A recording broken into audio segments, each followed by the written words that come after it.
What's happening, everybody? Dom here from Lensprotogo and Lens Rentals. Welcome back to the channel. So I hope you're not sick of seeing this thing yet, the Nikon Z9, Nikon's debut flagship mirrorless camera body. And I say that because I've given you 2 videos on the Z9 already, and honestly, still over all that, I still don't think I've given the Z9 as much like on-camera praise as it deserves. I mean, just in terms of what it can do, just capability-wise, whatever title you want to give it, this is just an extremely capable camera. And I've been like unbelievably impressed with the Z9 so far. One of those things that makes it so extremely impressive is the NRAW video that the Nikon is able to record and record internally. What I love about this is about to be a whole RAW workflow setup and tutorial type thing, and I'm hardly going to be referencing any external recorders. Usually that's what the RAW tutorial would be all about, but what's so exciting about Nikon's RAW format, NRAW, is that they've really optimized it for shooting onto newer types of media like the CF Express Type B, which is essentially just like a mini SSD anyways, so I suppose that's how it works. Yes, this video is going to be a Nikon NRAW and DaVinci Resolve tutorial and workflow video. I'm going to walk you through everything you need to know about setting up, shooting, editing, and delivering NRAW video taken from the Nikon Z9. Though I'm sure a little bit of this is going to apply to the Nikon Z6 and Z7, which are also able to shoot NRAW. But this being the flagship mirrorless model, we're really getting those flagship video stats, mainly the 8K stuff, like that powerhouse 8K 60 NRAW shot internally. Amazing. So anyways, kind of brief video today as I walk you through every step of the process from setting up to delivering, either delivering for a final project or delivering to another NLE. So let's dive in.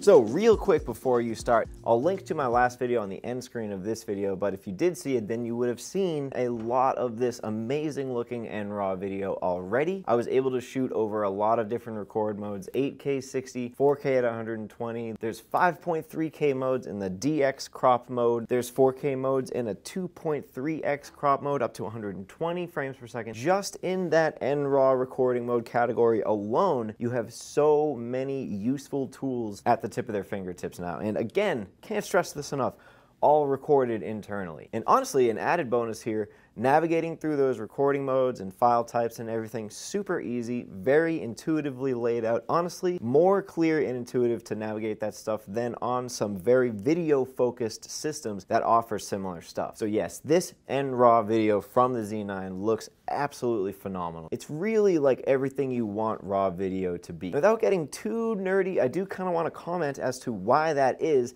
but again, just surface level stuff. I don't want to get bogged down with a bunch of numbers here, because it kind of explains A, why this Nikon RAW video looks so great, and B, why this workflow is so easy and everything can be recorded internally onto a CF Express. And the solution that allowed for all that Nikon implemented when they rolled out Z9 was called TicoRAW. So quick and dirty on TicoRAW, basically if you want to think about this like the red RAW process, you can totally think of it that way. Both systems use a cutting edge type of JPEG compression that allows for a lossless transmission of data taken from the image debayer on the sensor, stores it very efficiently, and allows for certain video data to be later manipulated in post. This allows for small, manageable file sizes and allows for this whole process to be much more optimized for DaVinci Resolve. So anyways, with all of that out of the way, I hope I kept that brief.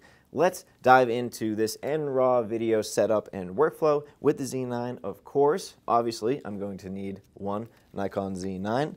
It'll probably be pretty helpful if I pop a lens on there. And I'm definitely gonna make sure to grab this external recorder, check the hair a little bit, put that right back because we're not gonna be doing any external recording. Also going to make sure I get a CF Express Type B card in there. Come on, there it is. Pop that in one of the 2 media slots in the Z9 before I forget, but we're going to make sure that the camera is at least in its version 2.0, and that would be absolutely essential. And now we're pretty much ready to dive into the menus. So I would get into your video recording menu. Really easy easy setup, but there's a couple crucial things here that you can't forget, some stuff that would totally compromise your shooting. Next to each file type is the color mode or tone mode as it calls it down here. Either select that or just press right one more time, and that sets the gamma mode for each one of these file types. So as you can see, most options are just N-Log and SDR, but in this H.265 there is actually an HDR option. But the point is, for basically most of these, you're going to want to set them to N-Log. That's just going to be the way you get the greatest amount of dynamic range. I actually didn't notice this, and I noticed I actually recorded a lot of NRAW stuff in the SDR color mode, which is pretty much pointless not to shoot the NRAW mode or the ProRes RAW modes in anything other than N-Log. So really important there. Now you've got that settled, I want you to skip down to make sure raw image quality is set to high, not normal. That limits the raw video to a 10-bit color sample rather than 12-bit. So now you can get out of there, and now you're going to go over to your frame size and frame rate menu. And all of these NRAW modes are going to be contained in this .nev file type. So that's what to look for in your media folder, these .nevs. But for now, I'm going to make sure to record over a good spread of these sizes and frame rates that are offered in this NRAW menu. And you'll see why that is in a bit. So I'm going to take some 8K 60, some 8K 24, 4K at 120 FPS. All of that is in this FX full frame mode, but I'm definitely going to record some of that 5.3K video in the DX crop mode, which is super cool. And also I'm going to make sure to get a couple of these 4K 120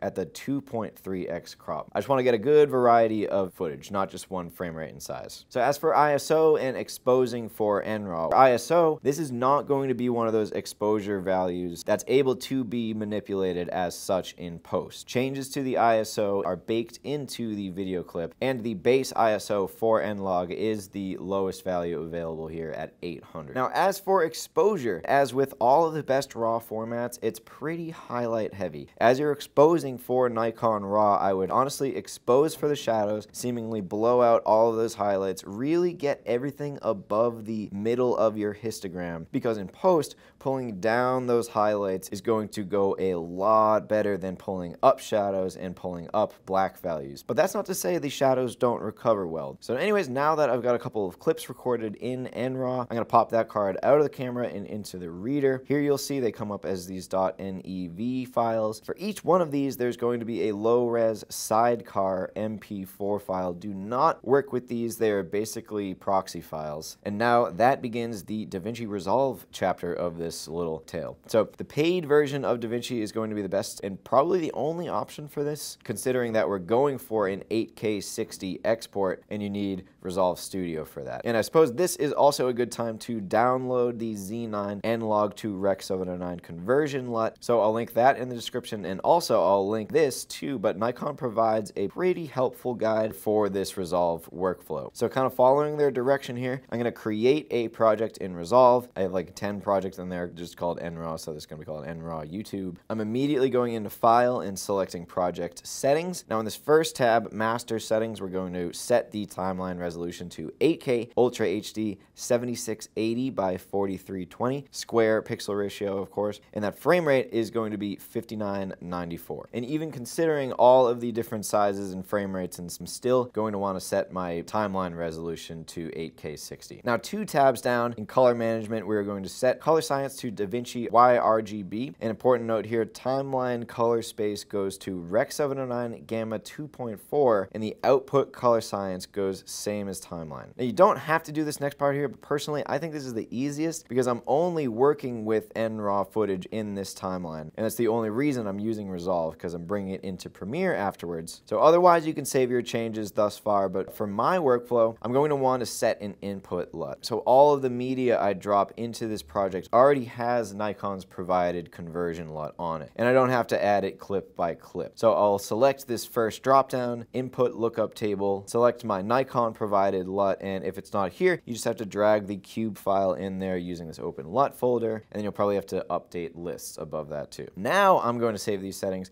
and get into my editing tab if you haven't already. Now I'm going to pop up that Finder folder with all of my .nev files in there, drag them into the media pool. Now, as you know, I have a few raw video files here, all in different sizes and different frame rates. Doesn't matter. Truly, the best way to do this is by selecting all of them, right-click and select Create New Timeline using selected clips. Now, a timeline thumbnail will pop up there with an orange check mark. That's the new timeline it just created. And I'm not going to in and out everything. I'm just going to grab everything and put it into one string out here. So just for reference, it's going to be really helpful to keep the metadata panel open. This way I can see what recording mode it was taken in and inform me how much it needs to be resized or speed change. And so, as I might have mentioned before, I'm using DaVinci just to process this raw footage, and then I'm going to bring it over in Premiere. So I realize that a lot of you are doing everything in DaVinci under one roof, but if you happen to be doing what I am doing here and just using DaVinci to process this raw stuff, brief little speed change math on these clips that you would need to do so. And I'm not going to take you into Premiere today, but basically just the quick little chart right here for what you would have to do. Okay, so now all my stuff in DaVinci is speed changed for 60, knowing that everything recorded in a frame rate greater than 24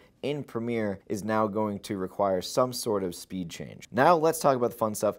Editing and color grading this footage. So I've gone on and on about TicoRAW, how it's a really pure way to record raw video, and you really see that here. So now in the color tab, where the magic really happens in Resolve, I'm going to make sure I have a clip selected, go all the way to the leftmost tab here and hit Camera Raw. I'm going to decode by clip, and this is actually where I stray from the Nikon tutorial for a little bit. Nikon says decode using Rec 709 color space and Gamma 2.4. I tried that and I just could not get it to work right. What only worked for me is setting color to Rec 2020 and Gamma to N-Log. So not really sure what's up there. Reach out if you've got something to say about that. However you do it, decoding by clip at the very least will unlock all of these pieces of Nikon raw metadata. Color temp, tint, exposure, sharpness, which is defaulted to 10 by the way, highlights, shadows, color boost and saturation, midtone detail, lift, gain, and contrast. And pretty much you can get by with only using these sliders from here on, which is really friendly on the workflow. Occasionally I dived into those HLG sliders as one does, but really I was doing like 98% of the editing to this clip from these metadata sliders. I wasn't making a bunch of notes for this or messing with curves, so let's try one out. Like for example, I have this really high key clip of this guy jogging on the Boston Harbor, but you'll find out this is actually perfectly exposed for NRAW/N-Log. As I bring down the exposure a bit, highlights down all the way, and now I'm gonna bring those shadows down, this image becomes brilliantly dense with values. Colors that are there are vibrant but not punchy. Info-wise, nothing lost here whatsoever. Totally ideal exposure here. Now, taking you to the flip side of that. Here's a clip where it wasn't exposed terribly, but it's for sure underexposed for where you want to be for NRAW. So let's see how well this is able to be brought up, and honestly, I'm quite impressed here. For this clip anyways, I could bring exposure up at least 2 stops before things became problematic. That problem being a bit of dancing noise in these sort of like false color areas, I guess, but I'd be curious to run this through some DaVinci noise reduction too. But honestly, it's a pretty forgiving raw video profile Nikon has rolled out and very intuitively controlled in Resolve. So now for exporting, I like to stick with its recommended QuickTime format here, and you'll notice given the project settings, you can change the export resolution, but the frame rate is locked in. So I'm going for 8K 60, as I said before, to then later work with this in Premiere. And for this workflow, it might have been more helpful to export this as individual clips for my workflow anyways, to avoid a lot of annoying splicing by hand once it's in another NLE. So that is pretty much it. I didn't bring you over into Premiere with me because you get what I was talking about. If I haven't made this point incredibly clear, the Nikon Z9, overall extraordinarily impressed with it. I would be totally sufficient with this camera if it only took this NRAW video, no stills or anything. It would be totally worth it to me. Everything under one roof, could not be more happy about that. The workflow in DaVinci is so seamless. Like the dumbed down way of doing it with the sliders and everything is like the best way to do it. So perfect for me, who does not know their way around DaVinci at all. If you had any questions about anything we talked about in this video, you know what to do. Drop a comment in the comment section below and we'll start a discussion. If you liked this video, which I'm sure you did, you can let me know you you liked it by hitting that little thumbs up button down underneath this video. But if you didn't do any of that, you could subscribe to the channel. 100,000 plus of you have already showed your undying support to this channel by hitting that subscribe button. And not only that, if you want to be notified whenever we post new content, which is every week, you can hit that little bell button that's next to the subscribe button. That will keep you in the loop whenever we post new content. So take it easy, everybody, and we'll see you in the next one.